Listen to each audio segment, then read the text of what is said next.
Okay, so I spoke about, I think it was yesterday and the day before, talking about timing, and what that's about in music. So in classical music and in jazz music and in contemporary music, we use something that's called tempo. And in like production and I don't know, other ways of doing music. The more modern technique of calling tempo is BPM, beats per minute. Tempo means the same thing. In classical music and in notes, if you're reading the notes, a whole note. Okay, I know these are still my notes. I still need to make this an actual book. I think yeah, that will come soon. A whole note sounds like this.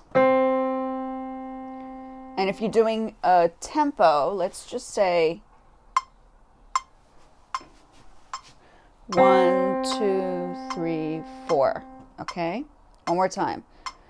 1, 2, 3, 4. Then we have the dotted half note, which goes 1, 2, 3. 1, 2, 3. Okay? Then a half note. 1, 2. 1, 2. A dotted quarter note, that's this note over here, 1 and a bit. Okay, so 1 and a bit. Okay, then you have a quarter note. It's basically a little bit faster. 1. That's an eighth note. It's called a quarter note so you can see there's a whole note, a dotted half note, a half note, a dotted quarter note, a quarter note, an eighth note. It's faster than a quarter note, so it's half of an eighth, half of a quarter note. Okay? And then a 16th note, if you're looking at 1 or if you're looking at 2 of the eighth notes. 16th note, half of that. Okay? Okay, I'm going to give you an example of a classical piece played at this tempo using my metronome. This is the modern metronome. What we used to use back in the day were these little triangular things that were actually called metronomes. And I remember when I was playing music and piano when I was a kid, that is what a metronome, okay, this is just a drawing, and this is another version of a metronome on the iPad. You can get these for free. You can use these on your computer. On your iPhone, you can get them on the computer as well, I'm sure. But the iPad and the iPhone, since I'm using the iPhone to record, I'm using this to show you guys. So this is what an original metronome looked like. Okay, and that's what they used to do. So you'd put these on top of like a piano or something, and the weight is what made it faster or slower depending on where you placed it. So that's what a metronome used to look like. I could get flagged. I don't know. We'll have to see.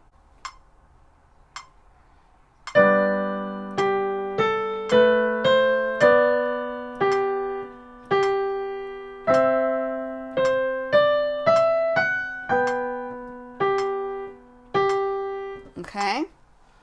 We're going to pace it up a little bit. Okay, let's move it on to, so that was 50 something. Now we're doing metronome of 70.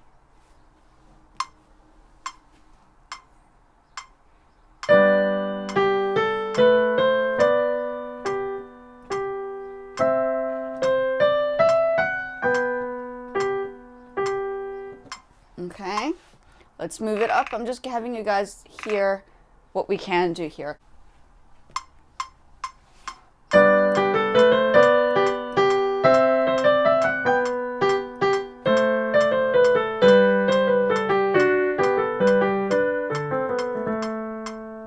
Oh, and this is interesting when I'm playing it. We're not using the track today. I'm just using this as an example. So that's the BPM, beats per minute. Key signature 2, 4. Okay, I'll talk about key signature later on. But I just want to show you what's happening here. Look at the C major, it changes in the left hand.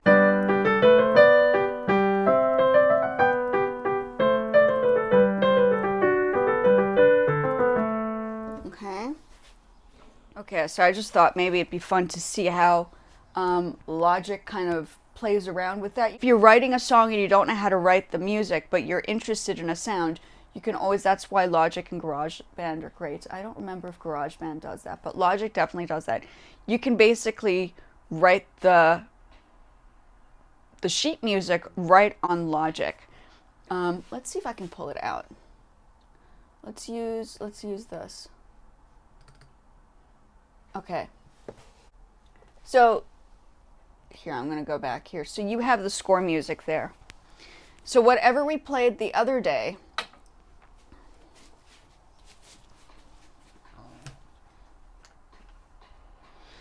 sort of why, like, okay, so let's go back to piano roll.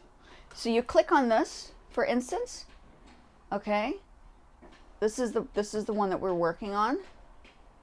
This is an experiment. I mean, it's a test to show everybody what the possibilities are, okay? This is what it generally looks like. In the piano sections, you can actually see that when they're playing, they reverse the camera for the section. You wouldn't usually see that, so that you'd have the keyboard here and the notes would be coming down with the piano. And that's how they do that. So score music. And it gives you, so it says 2-2 at the beginning, treble and bass clef. We made a very, very simple song. It's super easy. And that's what that looks like. I mean, there are no separations of measure. Let's go into the question of half notes. So this is a half note. These are half note chords. Okay? That's a triplet there. These are eighth notes. You see these lines over? Those are eighth notes. Let's. Okay, we're going to use this as a little guide. I don't know if it's visible. So let's go back to this. We got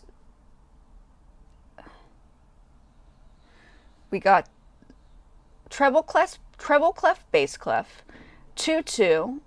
It's in C major. If it is in a different key, I don't know if they do transcribe that in there, but in this case, it's C major, so you don't have to worry about that change. Eighth notes. Let's go into half notes, okay? Eighth notes and half notes. Okay, it looks complicated, but what you heard was so easy. It seemed so easy to play, didn't it? So, and then there's a quarter note, a dotted quarter note, what we were just talking about. This is what we wrote the other day, okay? Another eighth note. These are eighth notes, a quarter note, a half note. Those are rests. That's an eighth rest. Sharps and flats we haven't gotten to yet, but that's what that looks like. So, yeah, it's, you know, if you can't read the music per se, you can at least hear it.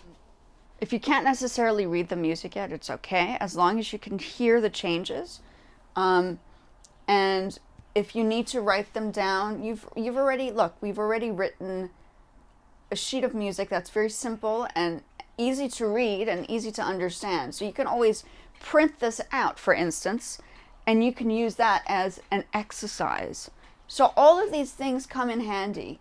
You know, just because it doesn't have the sound that everybody expects it to sound like right now, doesn't mean to say that this can't be used as an exercise. It's an exercise project. This is not a final project. We're still in the process of developing an idea, right? Once again, going back to this, just a revise. Whole note. Okay, you're going to hold that for 4 beats. So I'll play it here. So whole note, I'm using C major, or just the C note, okay? So we're going to whole note. This is a whole note. You hold. 1, 2, 3, 4. Dotted half note. 1, 2, 3. Half note. 1, 2. Dotted quarter note. 1, 2, and. Dotted, quarter note. 1. Eighth note. And faster than an eighth note, there's a 16th note.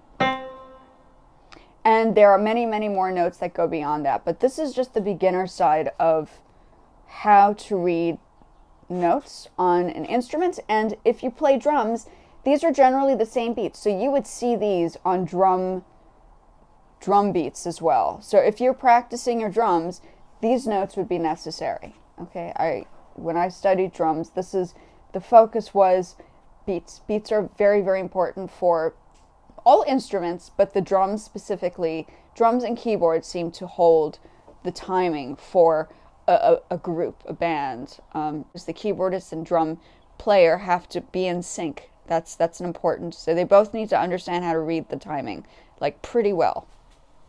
I'm gonna silence these things, and I'm gonna put that scroll back. And we have, which one is it on now? I think it's on this. So it's on this, right? Okay. So we're gonna silence the beats. Mute. We can mute this as well. So if you want to go back and adjust and edit, you can mute, okay? This is a practice session. Don't expect this to be anything more than just a learning piece of music.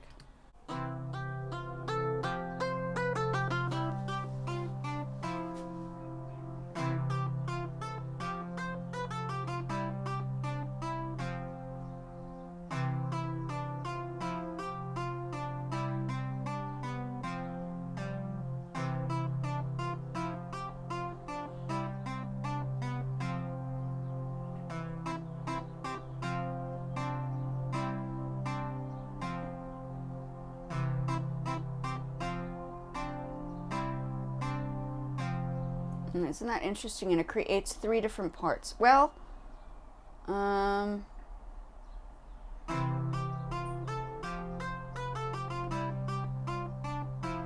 so if you want to break these parts up into other instruments, you can do that too. Okay, so, and the reason why we're doing this is that I don't get flagged on YouTube for using other people's music. We're creating a song we can use as an exercise so we can learn what the parts are and how the music works on a very simple term and format. We can advance the song as well. It would take time to develop it, but I want to use this as the guideline so we don't get flagged as a channel, or I don't get flagged as a channel, and you guys have something to learn. So yeah, thank you again, and please like and subscribe. You guys are super cool. Have such a wonderful day.